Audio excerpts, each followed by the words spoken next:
And meanwhile, premiums have increased about 70%. In education, the cost of college is going up. College aid has been cut. The number of our school children who are from lower income families whose first language is not English is going up. After-school programs for those kids, the single most effective thing, have been cut. At climate change, we got out of the international agreement to reduce our greenhouse gases. We're slow-walking our response. And the best thing we can do for our national security, for our economy, for jobs and incomes, and for our children's future on this planet is to embrace a clean, independent energy future, fueled by Iowa farmers instead of people in other parts of the world that make us finance both ends of the war on terror.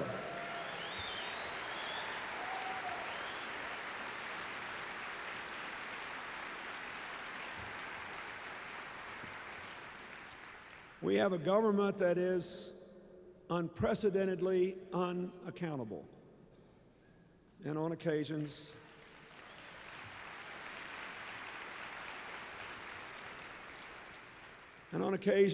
abusive, and nearly always too tied to interest groups who don't need the help. And I'll just give you a couple of examples. When they passed that Medicare drug bill, they spent too much money and insured too few people because they wrote it to make absolutely sure to make it illegal for the government to bargain for discounts for bulk purchases of commonly bought drugs. Something the VA system does, something General Motors does, something every large employer routinely does is illegal now. Why?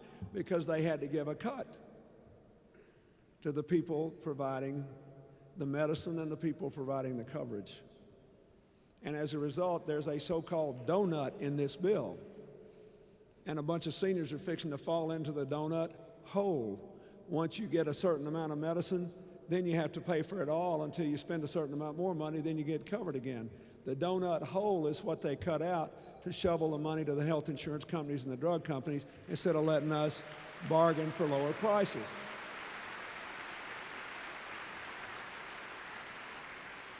In Iraq, which has become famous for no-bid contracts, $9 billion went missing, and there hasn't been a serious congressional inquiry to find out what happened to it.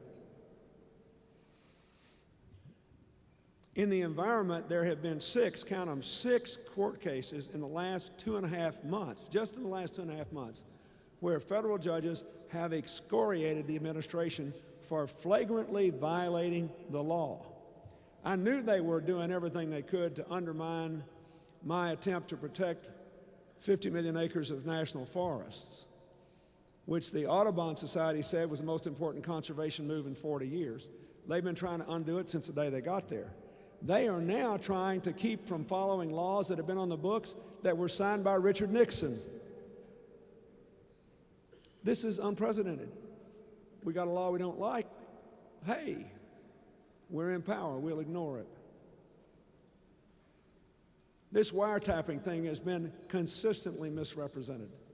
All over the country, I see these ads being run against Democrats saying Republican X wants to defend America, and that's why we want to be able to listen in on the telephone conversations of terrorists without having to go to court and wait for a judge that's probably out playing golf on the weekend to decide whether we can have a warrant. Meanwhile, the terrorist has moved on to some other place. Well, it's a very compelling case. The only trouble is it ain't so.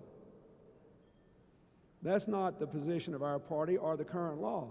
They can listen in on anybody they want to that they believe is a foreign terrorist without going to court first.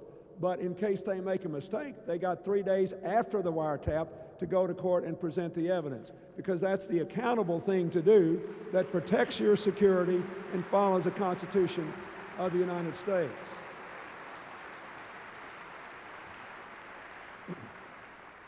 Since I left Washington, the number of registered lobbyists has doubled.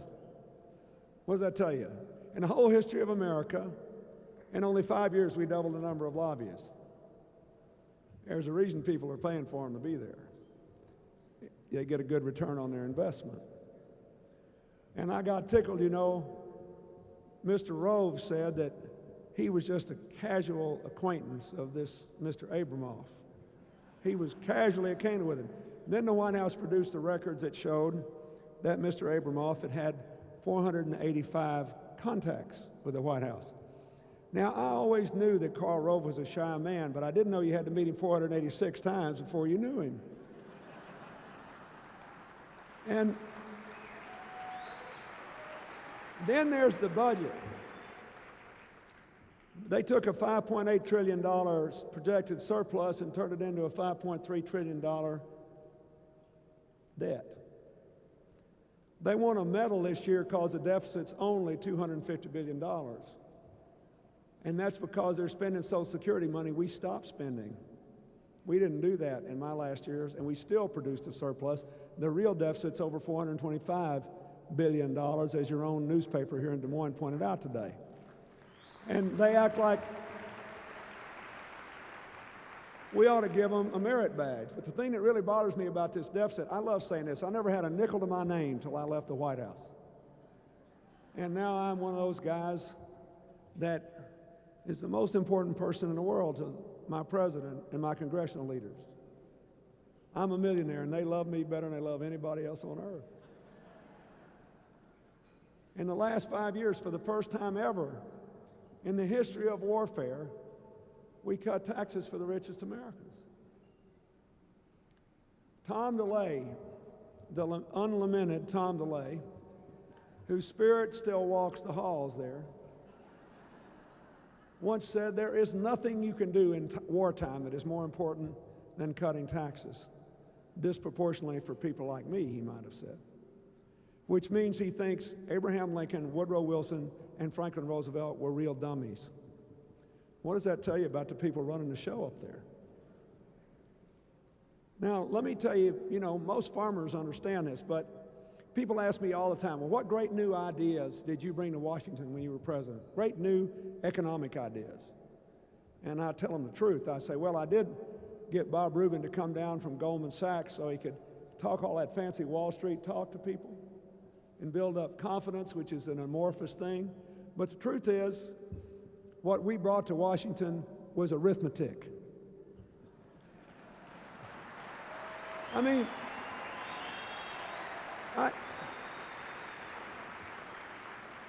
I listened to all those far-flung Republican theories, but I had this dumb idea that if 2 and 2 was 4 in Little Rock and Des Moines, it was probably still 4 in Washington, D.C. And let me tell you what this means, this deficit, because a lot of people don't know what it means. Here's how we finance it. This is what happens every single day. Your government goes and knocks on the door of the Chinese, the Japanese, the Saudis, the South Koreans, and the UK. They're our 5 biggest creditors. And we say, would you please loan us some money to pay for Bill Clinton's tax cut and our troops in Iraq and Afghanistan? Oh, they don't use those words, but that's what they're doing. Our kids will pay you back with interest. You know who our 10th biggest creditor is? Mexico. What does that tell you? We're all worried about illegal immigration. Every day these poor Mexicans are pouring across the Rio Grande River. We're trying to figure out what to do about it. We want to have integrity in our system. But we know most of them want to get a job and send money back home to mama and daddy or to their kids because they can't make a living. And we're lifting the money off of them to pay for my tax cut that they can't spend on their education or creating jobs to keep those people in Mexico. Now, if you think it's good policy to borrow money from the Mexicans to give me a tax cut, you ought to vote for the Republicans. But if we don't, we got a better deal for you. And I'll tell you something else.